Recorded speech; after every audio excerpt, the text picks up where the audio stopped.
কর্তৃক নিবন্ধিত স্থানীয় 81টি পর্যবেক্ষক সংস্থার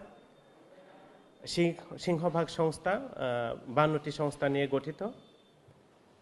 তো ইতিমধ্যেই নিবন্ধিত সংস্থাসমূহের মধ্য থেকে সারা দেশে নির্বাচন পর্যবেক্ষণ করার জন্য 300 আসনে 55,000 স্থানীয় পর্যবেক্ষক নিয়োজিত করা হয়েছে, যার মধ্যে ইউএস এর সদস্য সংখ্যা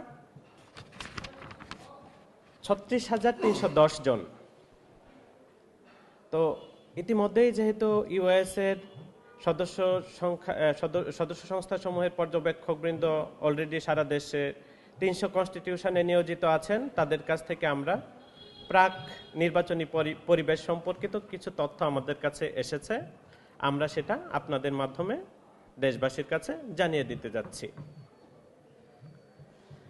তো ইতিমধ্যেই সারা দেশে 42,661টি ভোট কেন্দ্র প্রস্তুত করা হয়েছে ভোট গ্রহণ করার জন্য, যার মধ্যে আমাদের প্রাপ্ত তথ্য অনুযায়ী প্রায় 7,000 ভোট কেন্দ্র ঝুঁকিপূর্ণ বলে চিহ্নিত করেছে আমাদের নিয়োজিত পর্যবেক্ষকরা।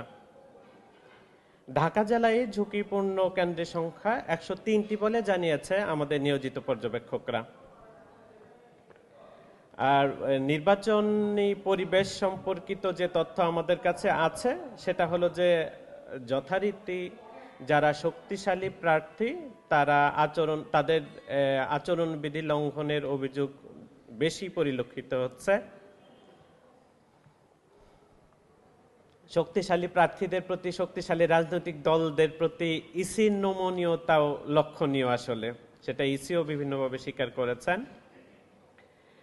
তবে আসার কথা যেটা আমাদের দেশব্যাপী একেবারে স্থানীয় পর্যায়ে 300 আসনে যেহেতু আমাদের 36,000-এরও বেশি পর্যবেক্ষক নিয়োজিত আছেন, মাঠ পর্যায়ের সমুদয় তথ্য আমাদের কাছে ইনস্ট্যান্টলি আসলে পৌঁছে যাচ্ছে। তো আসার কথা যেটা দেশবাসী আসলে ভোটাধিকার প্রয়োগ করার জন্য আসলে মুখিয়ে আছেন। তারা অধিকাংশ দেশবাসীর ধারণা, তাদের বদ্ধমূল ধারণা, নির্বাচন যত তাড়াতাড়ি নির্বাচন হবে, সুষ্ঠু সুন্দর একটা নিরপেক্ষ নির্বাচন অনুষ্ঠিত হবে, তত বেশি স্থিতিশীলতা দেশে আসলে উদগ্রীব হয়ে আছেন তাদের ভোটাধিকার প্রয়োগ করতে। তারপরেও কিছু প্রপাগান্ডা এখনো আছে যে নির্বাচন এখনো এই মুহূর্তে এসেও নির্বাচনের অনিশ্চয়তা নিয়েও কিছু প্রপাগান্ডা আসলে আছে, যা আমাদের পর্যবেক্ষকরা আমাদেরকে জানিয়েছেন, আর সেটা আমরা আপনাদেরকে জানাচ্ছি। তো আমাদের প্রস্তুতি হলো যে ইতিমধ্যেই আমাদের 36,310 জন পর্যবেক্ষকদের মধ্যে অধিকাংশের প্রশিক্ষণ কার্য আমরা সম্পাদন করে ফেলেছি, এখন জাস্ট পর্যবেক্ষণের পালা। তো এই করতে গিয়ে আসলে এই 36,000 আমাদের 36,310 জন এবং সবগুলা সংস্থার মিলিয়ে প্রায় 55,000 স্থানীয় পর্যবেক্ষক অলরেডি মোতায়েন করা হয়ে গিয়েছে। পর্যবেক্ষকদের পরিচয়পত্র সংগ্রহ প্রায় শেষ পর্যায়ে।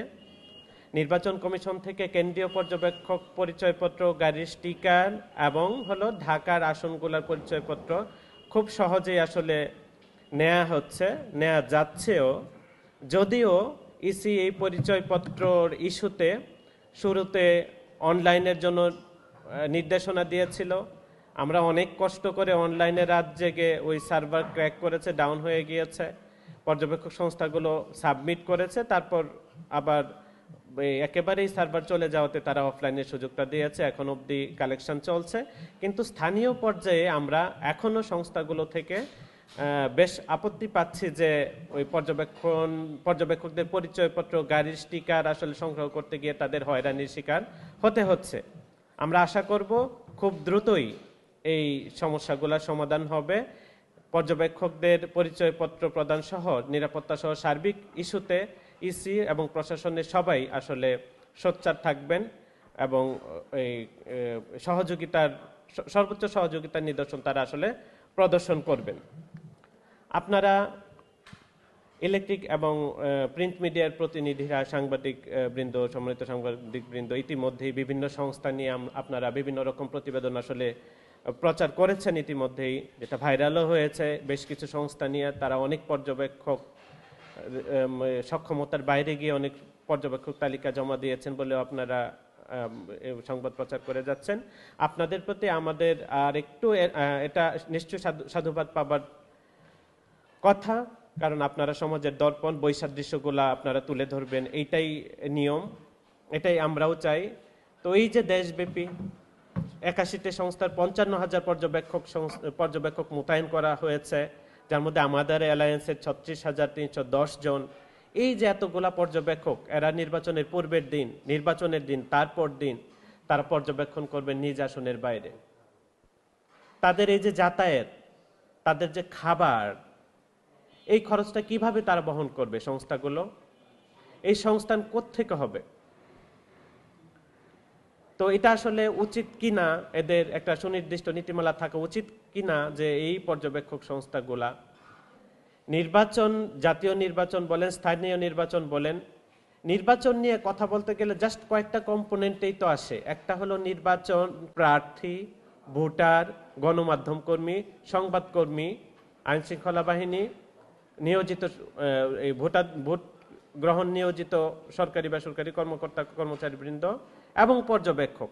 10টা কম্পোনেন্ট যদি ধরা হয়, তার মধ্যে একটা হলো পর্যবেক্ষক। তো এই 1000 কোটি টাকার বাজেট টোটাল নির্বাচন কেন্দ্রিক, সেখানে এই 55,000 পর্যবেক্ষকের খাবার আর থাকার খরচটা, যাতায়াত খরচটা খুব বেশি হয়ে গেল। এটা কি কারোরই বিবেচনায় থাকা উচিত ছিল না যে এত ভলান্টারি ওয়ার্ক? ঠিক আছে, আমরা চ্যারিটি ওয়ার্ক করি, সবগুলা সংস্থাই স্বেচ্ছাসেবী সংস্থা, চ্যারিটেবল ওয়ার্ক করে দুর্যোগে, বন্যায়, রোজাতে, ঈদে, বিভিন্ন উৎসবে। তাই বলে কি ভোটের কাজটা যেখানে তারা নিজেরা নিজ আসনে পর্যবেক্ষণ কাজটা করতে পারছে না? জানেন, ভোটের সময়গুলাতে কিছু সীমাবদ্ধতা থাকে, হোটেল থাকে না, খাবারের থাকার অ্যাকোমোডেশন ওরকম থাকে না, যান চলাচল সীমিত থাকে। এই খরচটা আসবে কোত্থেকে? নিজ কর্ম এলাকার বাইরে। তো এত কিছু দেখার পরেও এইটুকু কেন সংশ্লিষ্ট সংস্থার নজরে আসে না তারা?